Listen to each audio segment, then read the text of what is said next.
നമ്മൾ കടയിൽ നിന്നൊക്കെ റെഡിമെയ്ഡ് ഡ്രസ്സ് വാങ്ങിക്കുമ്പം കാണാറില്ലേ ഈ ഷോൾഡറിൻ്റെ ലൈനിങ് ഉള്ളിലായിട്ട് സ്റ്റിച്ച് ചെയ്തേക്കുന്നത്. അപ്പോൾ അത് എളുപ്പത്തിൽ എങ്ങനെ സ്റ്റിച്ച് ചെയ്യാമെന്നാണ് ഞാനിന്ന് കാണിക്കാൻ പോണത്. അതിന് വേണ്ടിയിട്ട് നമ്മുടെ ടോപ്പിൻ്റെ ഷോൾഡർ പീസിൽ ലൈനിങ് പുറത്തും നമ്മുടെ നല്ല ഭാഗം അകത്തും വരുന്ന രീതിയിൽ രണ്ട് ഷോൾഡറും ഒന്ന് അടുപ്പിച്ച് വെക്കണം.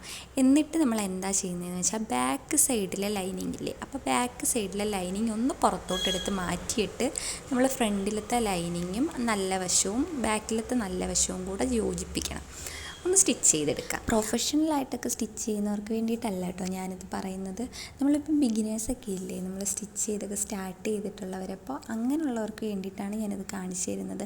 ആർക്കെങ്കിലും യൂസ്ഫുൾ ആയാൽ. അതുപോലെ നമ്മൾ എത്ര സിമ്പിളായിട്ടായാലും ലൈനിങ് വെച്ചിട്ട് ഷോൾഡർ ചെയ്യുമ്പോൾ ഇതുപോലെ ഒന്ന് ചെയ്ത് നോക്കുകയാണെന്നുണ്ടെങ്കിൽ നമുക്ക് ഷോൾഡർ ആ ഒരു പെർഫെക്ഷനായിട്ട് തോന്നുകയും ചെയ്യും, ഒരു പ്രൊഫഷണൽ ടച്ച് തോന്നും. അപ്പോൾ ഇത്രയും സ്റ്റിച്ച് ചെയ്ത് കഴിഞ്ഞിട്ട് ഇനി എന്താ ചെയ്യേണ്ടതെന്ന് വെച്ചാൽ നമ്മൾ ആ ബാക്കിൽ സെപ്പറേറ്റ് ആയിട്ട് മാറ്റി നിർത്തിയിരുന്ന ലൈനിങ് ഇല്ലേ ബാക്ക് പാർട്ടിൻ്റെ, അപ്പോൾ അതെടുത്തിട്ട് നമ്മുടെ ഫ്രണ്ടിലത്തെ ടോപ്പിൻ്റെ ലൈനിങ്ങിൻ്റെ കൂടെ ചേർത്ത് വെക്കണം. നമ്മൾ വീഡിയോയിൽ കാണുന്നത് പോലെ ഫ്രണ്ടിലത്തെ ലൈനിങ്ങിനകത്തോട്ട് അത് മറിച്ചിട്ടിട്ട് അത് സ്റ്റിച്ച് ചെയ്തെടുക്കണം. കറക്റ്റായിട്ട് നമ്മുടെ ഷോൾഡർ ആ നെക്കിൻ്റെ ഭാഗമൊക്കെ കറക്റ്റായിട്ട് പിടിച്ച് വെക്കുകയാണെന്നുണ്ടെങ്കിൽ നമുക്ക് നല്ല പെർഫെക്റ്റായിട്ട് സ്റ്റിച്ച് ചെയ്തെടുക്കാൻ പറ്റും. അപ്പം അങ്ങനെ ചെയ്തതിന് ശേഷം നമുക്കൊന്ന് ലോക്ക് ചെയ്ത് കൊടുക്കാം ഷോൾഡർ.